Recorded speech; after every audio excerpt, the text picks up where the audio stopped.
IDE, something that was fairly harmless in something like Flash before might suddenly become useful. So basically, this trust model gets broken because a lot of the other components don't know what the security boundaries are of the components they're interacting with. So plugins actually provide additional complications because not only do they expose their own functionality, but they might do things like launch other COM objects or external programs or whatever, which have even less idea of what security features they're supposed to be enforcing. So that's why we call them transitive trust, because basically if the browser explicitly trusts some plugin like or component, and then that plugin or component trusts something else, then the browser transitively is extending trust to object B that it doesn't really know anything about.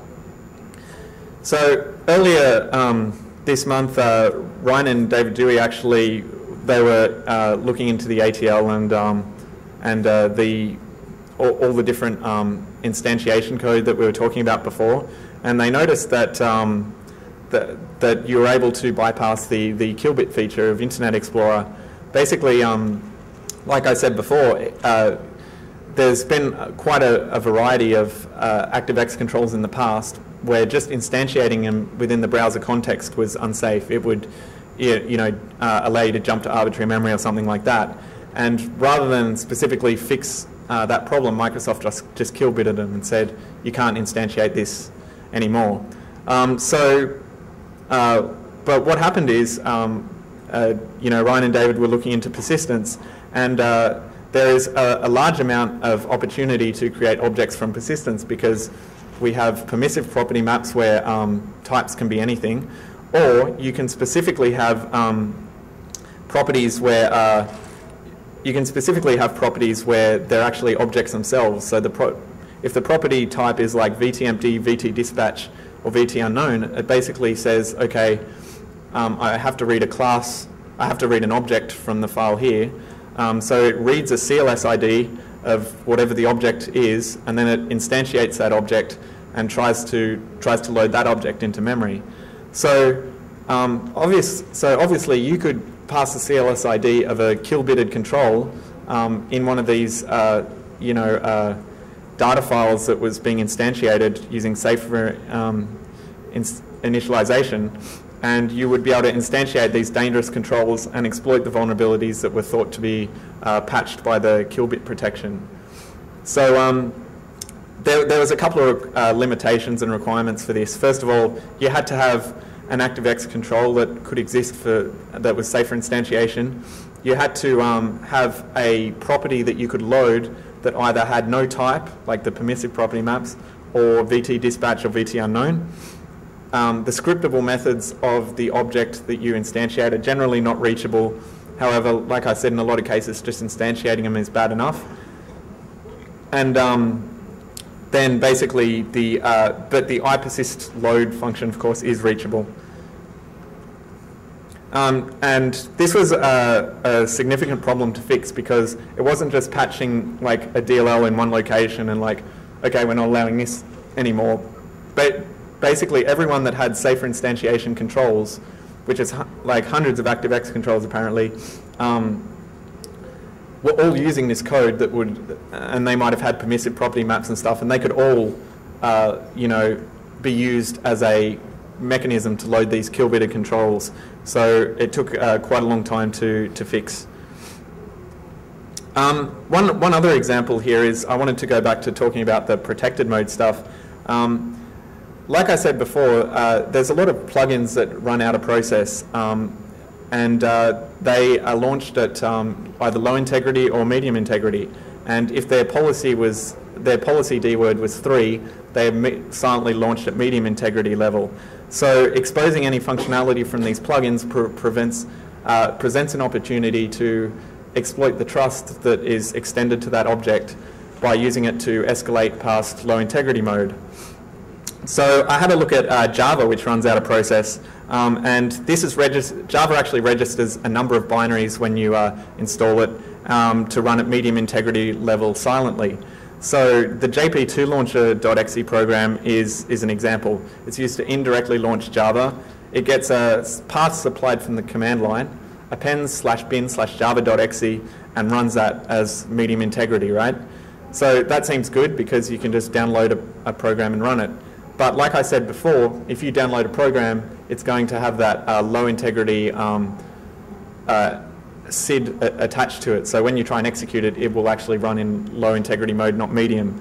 So that seems like a problem. But what you can do is you can go, okay, well, local Java class files, if you point java.exe to a local class file, it will run just like a regular program with local privileges. It can read and write file, execute programs, etc. So instead of like downloading and running our own java.exe that's going to be run at low integrity mode, we can actually download a class file and point to that, or alternatively use a useful command line property such as changing the class path, and we can launch java.exe in medium integrity mode, and it will run this class path just as a regular desktop application, and it will be running in medium integrity mode rather than low integrity mode. So essentially the result is if Java is installed, the IA protected mode doesn't really do anything because you can just run class files in medium integrity mode rather than low integrity mode. And I've got a sort of example here. You can see Internet Explorer here is running in low integrity mode, and this is actually exploiting the DOM dispatch thing that I was talking about before. This program actually takes a long time to run because not because it's heap spraying or anything like that, but it's actually using a UNC paths to alter the Java class path file. But I mean, you could do something less lazy and just download the file locally. But basically, what you'll see is that you can see the program running here. When it launches my Java application, which it just did, you can see that my payload.exe is actually running in medium integrity mode rather than low integrity mode. And again, that was just because I set the class path to a UNC path and had it download a Java program and run it locally. So I've got 3 minutes left, so I'll just finish a conclusion. Basically, so what we were trying to drive at was that interoperability and continually adding to it has non-negligible security implications. The marshalling functionality, getting the marshalling functionality exactly right is quite hard, and there's a whole other range of problems that I didn't have time to talk about. We actually talked about them at Black Hat, called object retention vulnerabilities is another major area with marshalling, but everyone just adds all this interoperability to each other and doesn't consider the consequences. And the controls interacting with each other not only add the possibility for new vulnerabilities, but they add for the possibility of exploiting previously unexploitable vulnerabilities by being able to do things such as manufacture unique data types or extending trust to an object so you can exploit a trust relationship or something like that.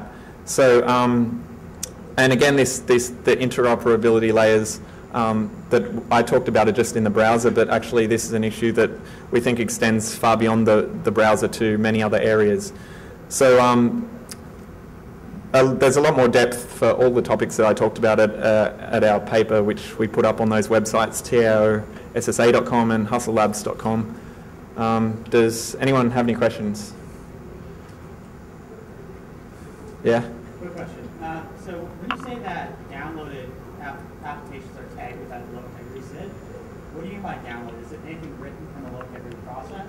Yeah. It's IE actually tags everything that it downloads. So it's actually anything that comes from a remote file system, a remote location. So is it specific to the download API? No, it's not. I have the details here somewhere, but it's just like gone off the top of my head. But basically,